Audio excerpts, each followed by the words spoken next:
Hace unos días me volví a ver esta película y a ver, antes de seguir, tengamos en cuenta que la primera vez que la vi tenía como 8 o 10 años. Actualmente ya soy una persona adulta y aunque puedan pensar, porque yo también lo hago, que habían cosas que eran obvias, para mí en ese momento no lo eran, porque ya cambié.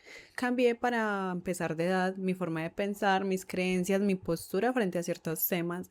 Y lo más importante, cambió la forma en la que veo las cosas. Entonces, no, hay cosas que una niña de 10 años simplemente no iba a entender.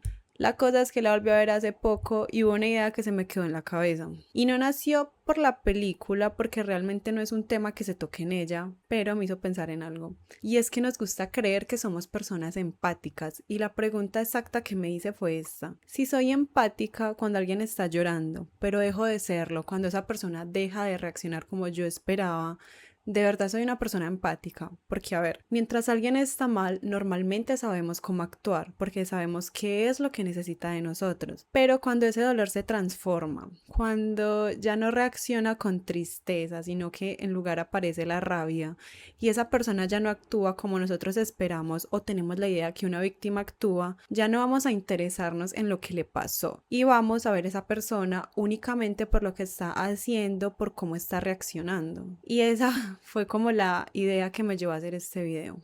Para mí esta película tiene muchísimo contenido para analizar. Antes de hacer este video escribí 5 guiones.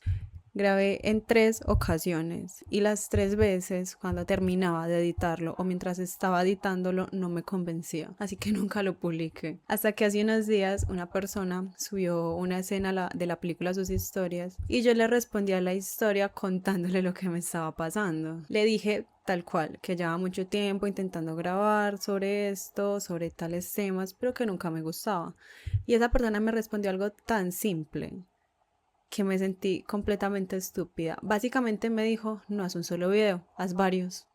Y yo, obvio. O sea, el problema era que estaba intentando meter demasiados temas en un mismo video, porque esta pregunta de la que les hablo era solamente el punto de partida, pero de ahí nacían otros temas que también quería tocar. Y al intentar juntar todo en un solo video, ninguna terminaba de desarrollarse bien, ninguna terminaba con la conclusión que merecía y nunca quedaba claro. Entonces, eso es lo que voy a hacer. Voy a hacer 3 videos sobre esta misma película, pero no voy a hablar únicamente de la historia, sino que la voy a usar como eje para hablar de otras cosas. Y cada video, la idea es que gire alrededor de una pregunta. Entonces, para empezar, la primera que se me queda fue, ¿qué pasa cuando una víctima deja de comportarse como queremos? Cuando volví a ver la película me di cuenta de que yo la recordaba de una manera completamente distinta. Para mí era una típica película de terror, una chica linda que se convertía en monstruo y empezaba a matar personas y ya, así tal cual. Pero después de muchos años de no verla y volver a hacerlo, hubo una escena que me dejó dejar de pensar en Jennifer como el monstruo de la historia. Y fue exactamente la parte del ritual, porque Jennifer nunca decidió convertirse en ese monstruo, sino que a ella la engañaron, o sea, ella confió en quien no debía.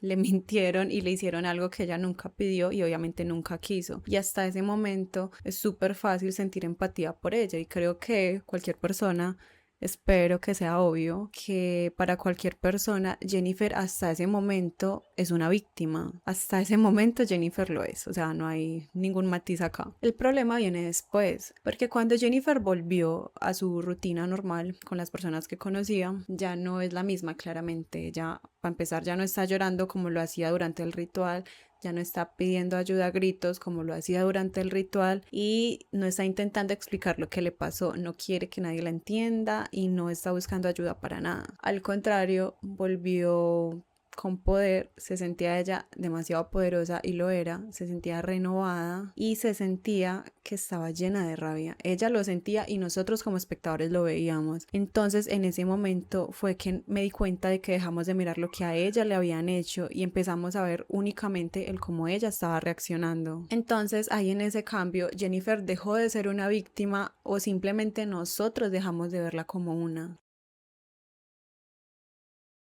Algo que entendí cuando terminé de ver la película es que casi siempre, la gran mayoría de las veces, cuando hablamos de el trauma, imaginamos a una persona triste, una persona que se nota que tiene miedo y que además se nota que necesita que la ayuden. Pero pocas veces pensamos que el dolor también puede verse como rabia. Y eso cambia por completo la manera en la que los demás reaccionan. Y tampoco hay que culparnos porque, a ver, la tristeza sí o sí va a despertar compasión, pero la rabia muchas veces va a generar distancia e incluso puede llegar a generar hasta el rechazo. Y eso es lo que vi en la película que le empezó a suceder a Jennifer, porque al ella dejar de comportarse como una víctima que todos estábamos esperando ver, al ver que no estaba buscando consuelo, que no estaba buscando que la entiendan y mucho menos que sintieran lástima por ella, lo único que vimos fue a Jennifer completamente distinta, estaba transformada en otra cosa completamente diferente y estaba reaccionando desde la rabia y un lugar en la película muy oscuro. Entonces, bueno, antes de seguir quiero hacer la pausa porque me parece importante aclararlo y a ver, que una persona reaccione de determinada manera no significa justificar todo lo que hace después, listo, o sea, son dos cosas completamente distintas. Jennifer sí hace cosas horribles, esa no es la discusión. Pero antes de preguntarnos qué hizo y qué está haciendo, también está bien preguntarnos qué fue lo que le hicieron. Porque muchas veces el trauma no solo va a cambiar lo que una persona siente, sino que también cambia la forma en que esa persona va a reaccionar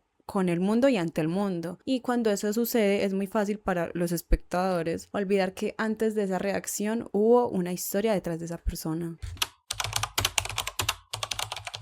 Mientras preparaba este video recordé un concepto que había leído hace mucho tiempo y terminó haciendo que mi pregunta empezara a tener mucho más sentido y se conoce como la teoría de la víctima ideal y fue propuesta por el criminólogo Niels Christie. A ver, la idea de la teoría es bastante sencilla. Básicamente nos dice que tendemos a sentir más empatía por las personas que están encajando en el molde que tenemos de cómo debe verse y actuar una víctima. O sea, alguien que se ve vulnerable, que vemos que necesita ayuda, alguien que no nos genere miedo y alguien que de alguna manera haga que estar de su lado y apoyarle sea demasiado fácil. Cuando volví a leer ese concepto, obviamente lo conecté inmediatamente con Jennifer, porque al principio de la película es muy fácil sentir empatía por ella. Como les dije, una joven que confió en quien no debía, la manipularon y terminó viviendo algo horrible. Entonces hasta ese momento, como ya dije, espero que para todos sea claro que Jennifer es una víctima. El problema es que después, cuando cambió, no necesitaba protección y no se veía indefensa. A pesar de que no cambió lo que le hicieron, sí cambió la forma en que se le empezó a ver a Jennifer. Y ahí tuve otra pregunta. ¿Es posible que muchas veces nuestra empatía dependa más del comportamiento de la víctima que de lo que realmente vivió? Al final terminé pensando en algo que va mucho más allá de la película y es que lastimosamente muchas veces dejamos de mirar la historia completa de una persona y nos quedamos únicamente con la versión que estamos viendo delante de nosotros. O sea que si vemos a alguien distante es igual a alguien frío, si vemos a alguien que responde con rabia es igual a alguien agresivo, si vemos a alguien que no confía en nosotros es una persona difícil de llevar, pero pocas veces nos paramos a pensar cuánto de esa manera de actuar de esa persona existía antes de que viviera algo que la cambiara. Y otra vez tengo que hacer la pausa porque es importante entender una conducta no significa justificarla. Hay personas que después de haber sido heridas terminan haciendo mucho daño y ese daño que hacen también existe. Pero intentar comprender de dónde viene un comportamiento no significa decir que está bien. Eso no es lo que estoy haciendo. Simplemente es reconocer que toda conducta tiene una historia detrás. Listo. Y creo que esa es la diferencia que muchas veces terminamos olvidando, porque juzgar es supremamente fácil. Entonces juzgar un comportamiento suele ser mejor que intentar comprender de dónde nació ese comportamiento. Yo en realidad no quería convencerme a mí ni intentar convencer a nadie de que el comportamiento de Jennifer en la película termina siendo válido, justificado o que haya tenido razón, sino que quise hacerme la pregunta, analizarla y respondérmela con sinceridad. Y la verdad no tengo la respuesta, pero quiero entender en qué momento es que dejamos de mirar a la persona y empezamos a ver únicamente sus actos. Después de darle muchas vueltas a la película, lo que me dejó pensando y todo, me di cuenta de que en realidad mi pregunta no era solamente sobre Jennifer, sino más bien sobre nosotros, sobre la facilidad con la que sentimos empatía cuando el dolor se parece a la imagen que tenemos de una víctima y sobre lo rápido que esa empatía desaparece cuando esa persona cambia y ya no está reaccionando como esperábamos. Respecto a la pregunta, a las preguntas que hice durante el video, yo tampoco tengo la respuesta. No tengo ni idea, la pensé mucho, la craneé, la analicé y no tengo ninguna respuesta. Pero creo que es una de esas preguntas que vale la pena que nos siguiéramos haciendo. Eso es todo por este video. Fue la primera parte que quería hacer sobre esta película, Jennifer's Body. Como les dije, es una película súper interesante que tiene mucho para analizarse y no solo dentro de la película, sino también fuera de la película. Chaito.